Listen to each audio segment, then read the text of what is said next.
welcome back to the Carousel.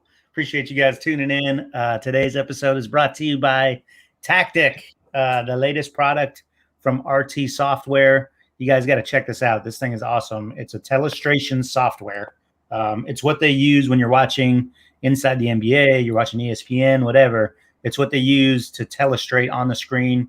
They've been around for years. They're a European-based company that's been huge in broadcasting and big in soccer. And just in the last year, they've started to cross over into hoops as well. And I'm telling you guys, it's really, really good. Go to their website. RT Software is the company. Tactic is the product. They have a very affordable plan, Tactic Lite. I believe it's around $700 a year that'll give you access to it. They obviously have bigger packages that give you more access. But if you want your edits looking as professional and cutting edge as anything out there, if you want to use it as a teaching tool, you won't find a better product. So make sure you check it out. Again, the product is Tactic. The company is RT Software. While you're at it, check out risingcoaches.com. Encourage you guys to sign up for a membership. Membership is $120 a year. You get access to our member site. You'll meet incredible people in the profession.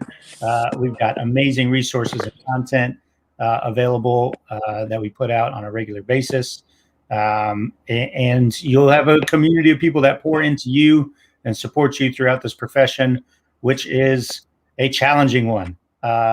Speaking of which, speaking of the profession and the great people in our community, excited to be joined by good friend Brent Daniels, Director of Operations at North Alabama. How about that for a segue and an intro, Brent? I love What's it, up, man. How are you? I love it, man. I'm really good.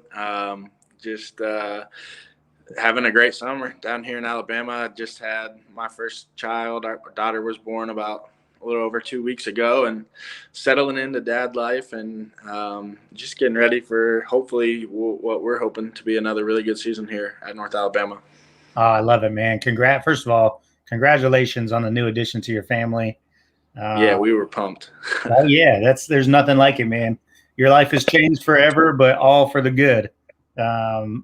It's amazing how quickly it changes your perspective on life and career and everything. No doubt. It definitely changes your sleep schedule, changes kind of your outlook on everything, especially, just it's amazing how fast, as soon as the baby, what becomes important to you changes a little bit and everything. So it's an exciting time. So I've been fortunate. She's sleeping really well right now. Hopefully that continues here for the next 18 years, hopefully. But we've been really lucky. We've got a good support system here from, not just the people we work with, but luckily our families were able to make it down when she was born and get to meet her right away. So awesome. It was really Love cool. It. Well, congrats, man. Glad you're doing well on the family front. We'll get into the hoops in a little bit. First of all, Brent, I got to apologize. I know I'm looking rough today.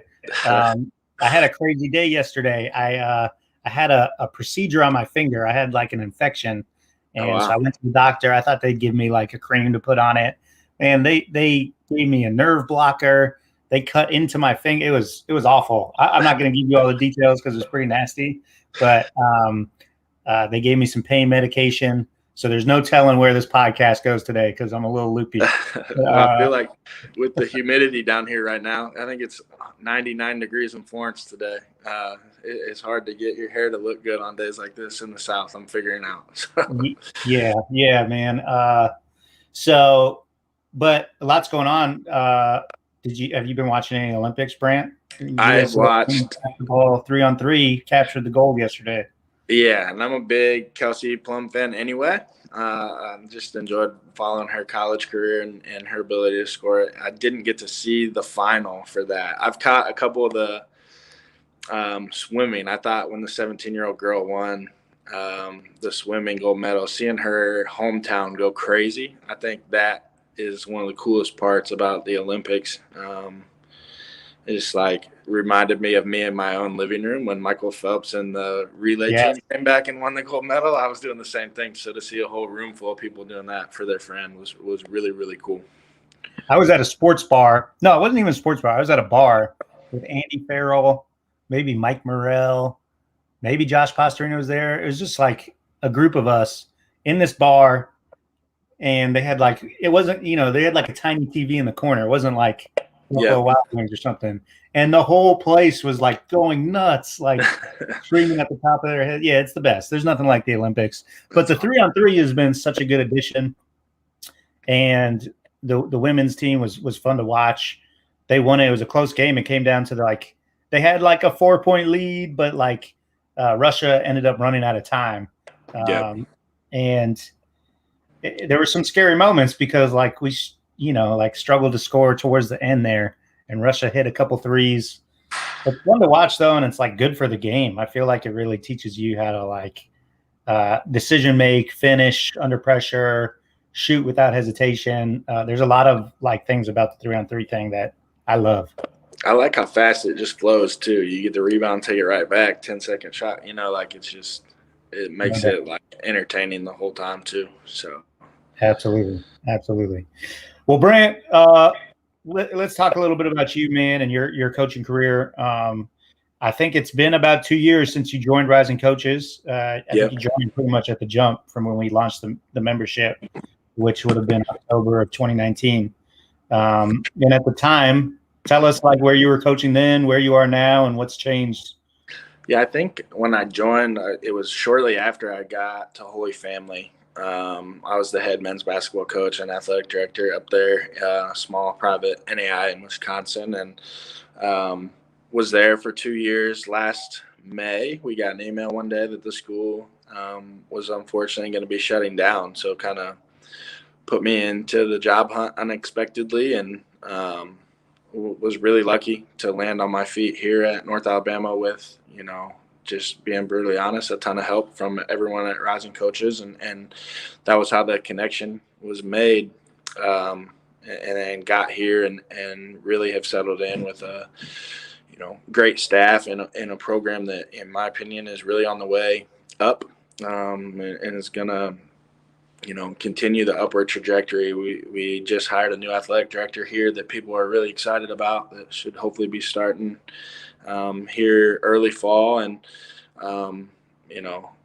it's in a really cool spot in the northwest corner of Alabama. The Shoals is a cool little community, and I say little, but the area itself is right around 120,000 people, so not small, but big time support. It was a powerhouse in Division II in a lot of sports, and they made the jump 3 years ago. This will be going into our final year of the transition here, which is really cool. So just kind of getting to see the final stages of that transition process, and it definitely doesn't feel like a transition place. My boss does a phenomenal job, and just the amount of resources he's been able to help bring in for the program, and the way that he runs it. I don't know if you'd be able to tell a difference if you see our locker room. I'm sitting in our film room right now. If you walk in our locker room, it's on par with about every high major school in the country, I think. So give us a little tour of the film room. Show us around. Yeah, so you got just kind of the theater chairs and North Alabama on the wall back here, and some lions and projector with a screen that comes down and everything. And then on the other side of the locker room is our player suite. Zero gravity massage chairs for 60-inch TVs. How often do you go down there at night or in the morning when no one's in there and just sit in those chairs? I try not to, because if I did, I'd fall asleep and lose about an hour. But I definitely hit them probably once every other week and sit down. But there's a full nutrition bar in there, and a training room down here in the locker room, and then you've got the locker rooms and the shower, and it's really nice, especially looking at the schools in our league and our level. We feel comfortable putting our locker room up against pretty much anybody, and it's not just the locker room. I think the rest of the campus is taking on. They're putting in new turf for the football practice field right now, so the whole campus is kind of experiencing a rejuvenation. Yeah, that's cool, man. Tell Talk to me a little bit about, like, I feel like when you came in, you joined Rising Coaches, you were at, like you said, you're at Holy Family. The membership was just kind of getting started, but you instantly like connected with so many people. I feel like you're one of the most beloved members. You're on everyone's Zooms. Everyone, was always had nice things to say about you. Uh, and a lot of that was during the pandemic too, which Yeah, obviously caused everything to stop and people reassess and reconnect. But talk a little bit about that, like your early experience with it, and just some of the relationships that you formed. for sure. I think early on, I just made it a point to try to hop on as many things as I could. One, I really wanted to learn, and at the time, Holy Family was still going strong, and I was trying to catch all the offensive clinics and that type of stuff that I could. And in that, you get to meet so many people. And Menelik and I linked up really early on and have formed a really good relationship. And Tommy and Brandon and Jimmy Oakman and some of these other guys that I talk to on a daily basis who are, some of us we haven't even met in person yet, and I consider them some of my best friends in the business. Just we talk every day in a group chat. There's 6 of us in there, and one is in Spain and one's in Germany and Menelik's in Canada, and you got people all over the world that I've been able to meet literally only through Rising Coaches. And I think that was just a testament to everyone that I've gotten close to, their willingness to form genuine relationships through the platform. And I think,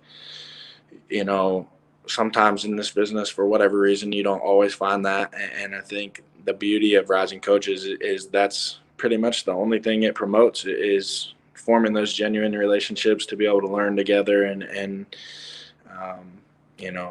I think people that come to the platform figure that out pretty quickly. And everyone's so welcoming. And I saw someone posted today that they just signed up, and I reached out to them just to kind of welcome them. I think I had people do that to me when I first signed up. So I'm excited every time I see somebody else join. We got our video guy and our GA.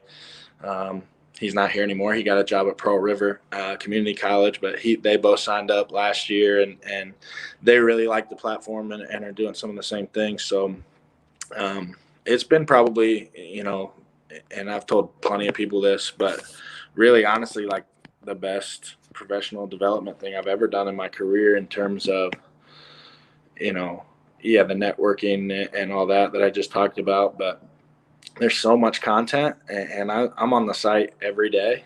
I got mad at myself because I was up to 100 days. I checked in, and I forgot on day 100 to check in. So I lost my streak right before 100. But I still haven't seen all the content. There's so much to dive into, and you can dive in as much as you want or as little as you want. And that's, I think, the thing I like about it is even if you miss it live, you can catch up later and really watch a lot of stuff and get to see people that, if you're at a small college and you don't have the resources to go to the Final Four and see all the speakers or whatever. And, you can do that for a fraction of the cost here and really help yourself, I think, in the long run of your career and what you're able to learn and who you're able to connect with. Because, you wouldn't get to meet a lot of these people that I've been fortunate enough to meet on here just anywhere. So.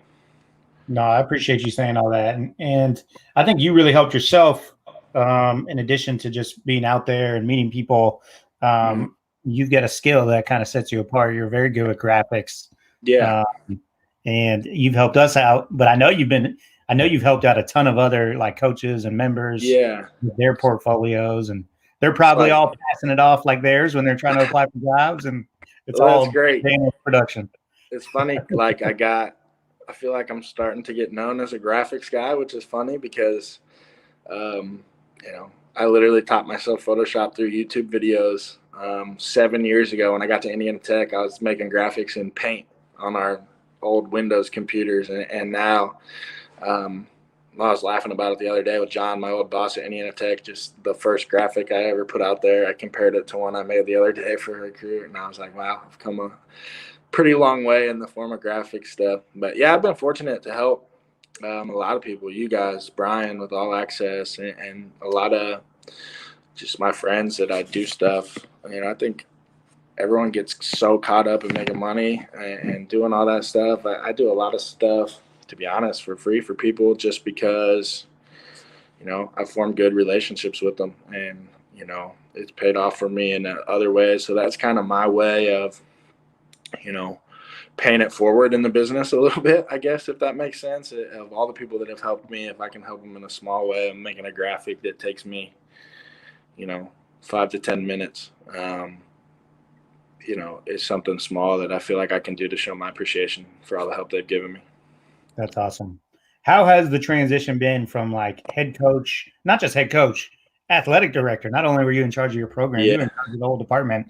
To now being a part of, a Division I staff, bigger staff, one having, like you said, a lot of unexpected early success. Yeah, for sure. Well, I think like from a basketball standpoint, you find out pretty quick that you don't know as much as you think you do. Just in terms of like,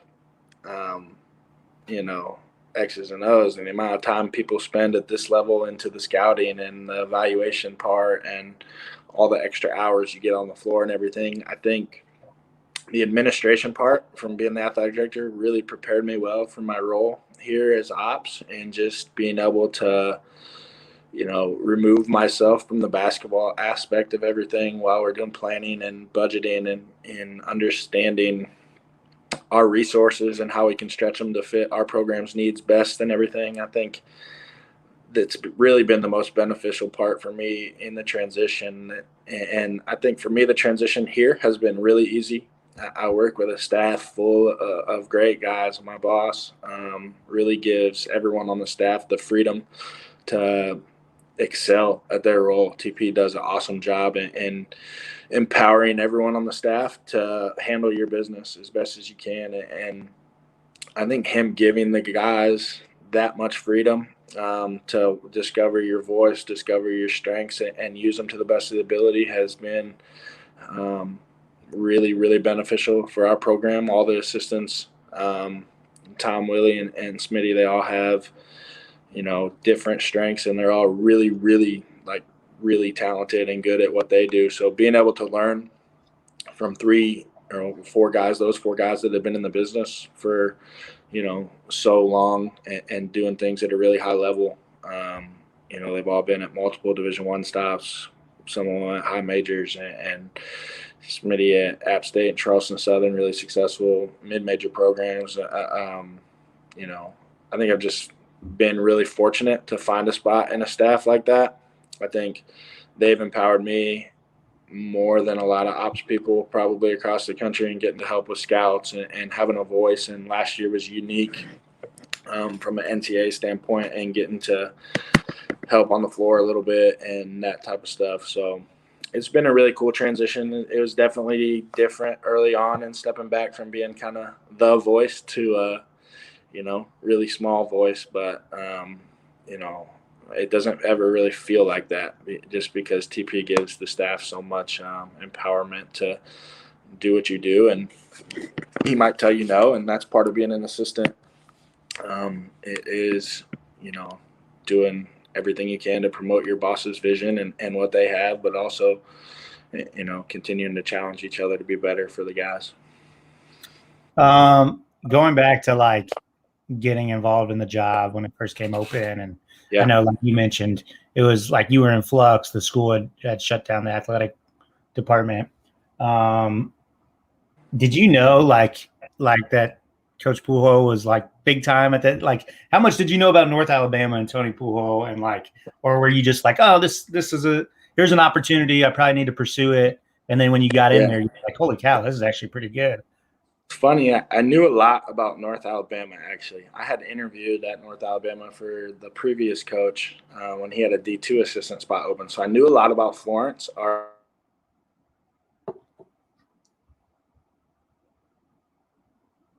Got a call I had to ignore. Did I get cut out? You're a popular guy. All good. Yeah. So I knew a lot about the school already. So from that standpoint, it was easy. I didn't know a ton about Coach Pujols at the time, but as soon as I got a text about, hey, are you interested in this spot, and I started to do my research, it was pretty easy to see early on just, one, the stops he had been and who he had worked for, but two, the amount of success that he had had at each place that I was going to be headed to, really good opportunity and just, and then once I got on the phone with him and talked to him, it was pretty evident immediately, like, dang, this guy's he's big time. So I was excited. Awesome.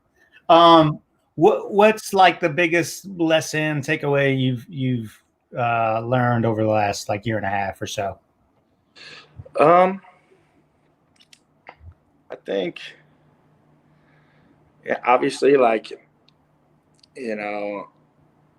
just being prepared for what's next, I guess. I think save your money, always have a plan B and understand, what the impact of if your world flips upside down tomorrow, what are you going to do to provide? And I think now that I have a family, that's even more important.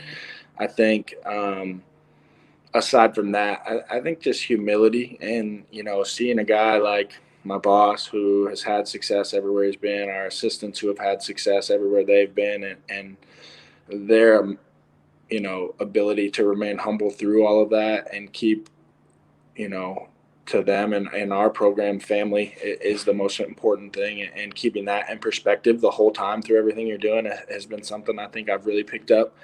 It's easy to get caught up in egos and everything in this business, but just being able to remain grounded in what's important to you and what's important to those around you has been probably one of the most important things I've learned here. I love it. Brent, it's so awesome to see like the success stories, man, and so happy for you and so glad that you ended up there in North Alabama with such a great staff and such an upcoming program. For sure. It's what makes this thing rewarding. That's what keeps me going. And I know everybody, like, the cool thing about it, what we built with the community and Rising Coaches is like, I feel like everyone's able to celebrate each other's successes together. And so for sure, yours has been one of the ones we've been most proud of. Yeah, that's been one of the most exciting things for me this summer too, is seeing all the people, Cody and Tommy and all those people getting new jobs and just I know all the hard work that everybody in the business puts in behind the scenes. So to see it pay off for people is really, really awesome. Absolutely. Well, Brent, thanks again for jumping on with us today. I know you got lots of stuff to get done here, but we appreciate you and congrats again on the new addition to the family. Awesome. Thanks, Adam. Thanks, Brent. Take care, man. You too. Bye.